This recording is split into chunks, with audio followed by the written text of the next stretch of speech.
എല്ലാവർക്കും സുഖമാണെന്ന് വിശ്വസിക്കുന്നു. ഗ്യാസ് സിലിണ്ടറുകൾ ഉപയോഗിക്കുന്നവർക്ക് വളരെ പ്രധാനപ്പെട്ട അറിയിപ്പ് വന്നിട്ടുണ്ട്. ഗ്യാസ് ബുക്കിങ്ങിൽ പുതിയ നിയന്ത്രണം ഏർപ്പെടുത്തുകയാണ്. 2 ദിവസം മേലെയായാൽ വീണ്ടും ബുക്ക് ചെയ്യണം. നിലവിലുള്ള നിയന്ത്രണം അതുപോലെ തന്നെ KYC ചെയ്യുന്നതിന് വേണ്ടി വീണ്ടും ഒരു അവസാന തീയതി മുന്നറിയിപ്പ് നൽകിയിരിക്കുകയാണ്. ഓണക്കാലത്ത് ഗ്യാസ് സിലിണ്ടർ ക്ഷാമമെന്ന ആശങ്കയാണ് ഉള്ളത്. ഇതുമായി ബന്ധപ്പെട്ട വിശദാംശങ്ങളാണ് പറയുന്നത്. പാചകവാതക KYC ചെയ്യാത്തവർക്ക് ഓഗസ്റ്റ് 15-ന് ശേഷം ഗ്യാസ് സിലിണ്ടറുകൾ ലഭിക്കില്ല എന്ന മുന്നറിയിപ്പാണ് ഗ്യാസ് ഏജൻസികൾ നൽകുന്നത്.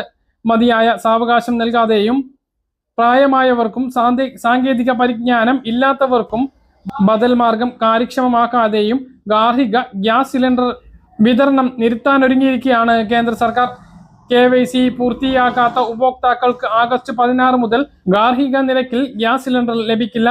ഇത് സംബന്ധിച്ച് ഉപഭോക്താക്കളുടെ ഫോണിലേക്ക് അറിയിപ്പ് ലഭിച്ചു തുടങ്ങിയിട്ടുണ്ട്. ആഗസ്റ്റ് 15-നകം KYC പൂർത്തിയാക്കാത്തവർക്ക് ഗാർഹിക നിരക്കിൽ ഗ്യാസ് സിലിണ്ടർ ലഭിക്കില്ല എന്നാണ് അറിയിപ്പിലുള്ളത്. ഇന്ത്യൻ, HP, ഭാരത് തുടങ്ങി എല്ലാ കമ്പനികളും ഇതിൽ ഉൾപ്പെടും. 2024-ലാണ് ഗ്യാസ് സിലിണ്ടർ ലഭിക്കുന്നതിന് KYC പൂർത്തീകരിക്കണം എന്ന് കേന്ദ്ര സർക്കാർ ഉത്തരവിറക്കിയത്. എന്നാൽ ഇത് നിർബന്ധമാക്കാത്തതിനാൽ ബഹുഭൂരിപക്ഷം ആളുകളും ഈ KYC ചെയ്തിരുന്നില്ല. ഗ്യാസ് വില കുത്തനെ കൂട്ടി സബ്സിഡി വെട്ടിക്കുറച്ചുമുള്ള ജനദ്രോഹ നിലപാടുകൾ തുടരുന്നതിനിടെയാണ് പുതിയ ഈ നിബന്ധന. PM ഉജ്ജൽ യോജന അടക്കമുള്ള ഗ്യാസ് സബ്സിഡി ലഭിക്കുന്ന പദ്ധതിയിലെ ഗുണഭോക്താക്കളെയും വെട്ടിക്കിലാക്കാൻ കൂടി ലക്ഷ്യമിട്ടാണ് ഈ ഉത്തരവ്. നിലവിൽ ഈ KYC പൂർത്തിയാക്കിയവർക്ക് മാത്രമാണ് സബ്സിഡി ലഭിക്കുന്നത്.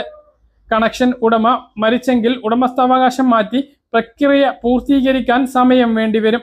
ഇത്തരം പ്രായോഗിക ബുദ്ധിമുട്ടുകൾ പരിഗണിക്കാതെയാണ് പുതിയ സമയപരിധി നിശ്ചയിച്ചിട്ടുള്ളത്. ഈ KYC പൂർത്തിയാക്കേണ്ട വഴികൾ ഇനി പറയുന്നവയാണ്. 1. ഗ്യാസ് ഏജൻസിയുടെ മൊബൈൽ ആപ്പ് മുഖേന സ്വന്തമായി ചെയ്യാൻ കഴിയും. ഈ ആപ്പ് ഉപയോഗിക്കുമ്പോൾ ആധാർ ഫേസ് RD എന്ന മറ്റൊരു ആപ്പ് കൂടി ഉപയോഗിച്ച് ഫേസ് ഒതന്റിക്കേഷനിലൂടെയാണ് പദ്ധതി പൂർത്തീകരിക്കുന്നത്. 2ാമത്തെ മാർഗം ബന്ധപ്പെട്ട ഗ്യാസ് വിതരണ ഏജൻസിയിൽ നേരിട്ടെത്തി നടപടി പൂർത്തീകരിക്കാം.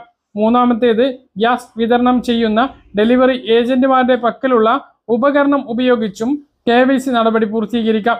എന്നാൽ എല്ലാ വിതരണക്കാരുടെ കയ്യിലും ഇതില്ല. KYC പൂർത്തീകരിക്കാൻ അക്ഷയ CSC കേന്ദ്രങ്ങളെ സമീപിക്കാനും കഴിയുന്നതാണ്.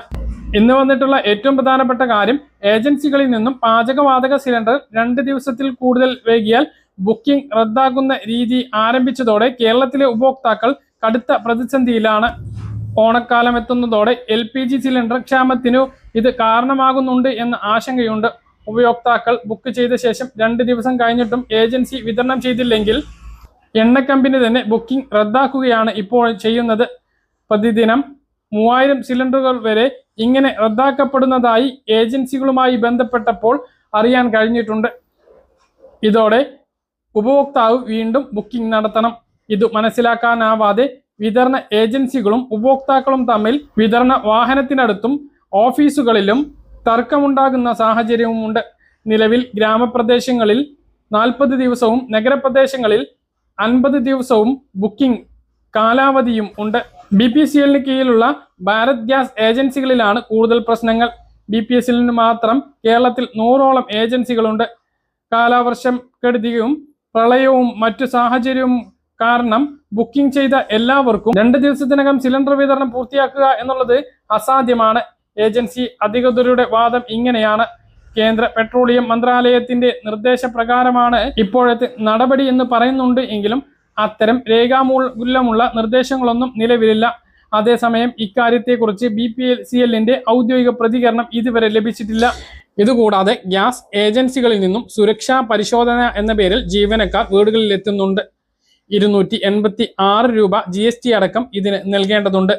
കൂടാതെ സുരക്ഷാ കാരണങ്ങളാൽ ഉപകരണങ്ങൾ, അതായത് പൈപ്പും സിലിണ്ടറിന്റെ റെഗുലേറ്ററും മാറ്റേണ്ടി വന്നാൽ അധിക ചാർജ് കൂടി നൽകേണ്ടി വരും.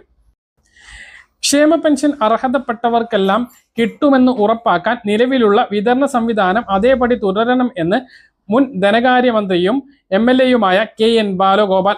പാവപ്പെട്ടവരും അശരണരുമായ 62 ലക്ഷം ജനങ്ങൾക്ക് സ്വാശ്രയത്വം ഉറപ്പാക്കാൻ സഹായിക്കുന്നതാണ് ക്ഷേമ പെൻഷൻ തുക. മരുന്നും മറ്റ് ആവശ്യങ്ങൾക്കും മറ്റാരെയും ആശ്രയിക്കേണ്ട അവസ്ഥ അവർക്കുണ്ടായിരുന്നില്ല.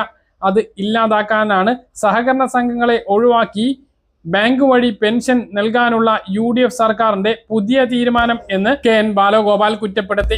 ക്രമക്കേട് തടയാനാണ് എല്ലാവർക്കും ബാങ്ക് അക്കൗണ്ട് വഴി പെൻഷൻ വിതരണം ചെയ്യുന്നത് എന്ന വാദമാണ് സർക്കാർ കേന്ദ്രങ്ങൾ ഉയർത്തുന്നത്. ഇത് എലിയെ പേടിച്ച് ഇല്ലം ചുടുന്ന അവസ്ഥയാണ് എന്നും അദ്ദേഹം പറഞ്ഞു. ഒറ്റപ്പെട്ട ക്രമക്കേടുകൾക്കുള്ള സാധ്യത പോലും തടയാനുള്ള സംവിധാനങ്ങൾ ഫലപ്രദമായി ഉപയോഗിക്കുകയാണ് വേണ്ടത്.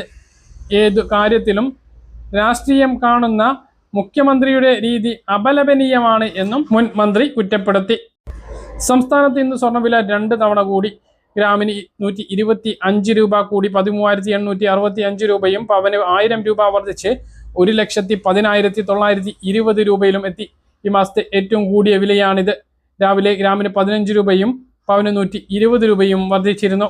പല കാര്യങ്ങൾ കൃത്യമായിട്ട് മനസ്സിലാണെന്ന് വരുന്നു. ഇതുപോലെ ഇൻഫർമേഷൻ ലഭിക്കാൻ ചാനൽ സബ്സ്ക്രൈബ് ചെയ്യുക, ബെൽ ഐക്കൺ എനേബിൾ ചെയ്ത് വെക്കുക. മറ്റൊരു വീഡിയോയുമായി നമുക്ക് കാണാം. ദൂരേക്ക് ബൈ.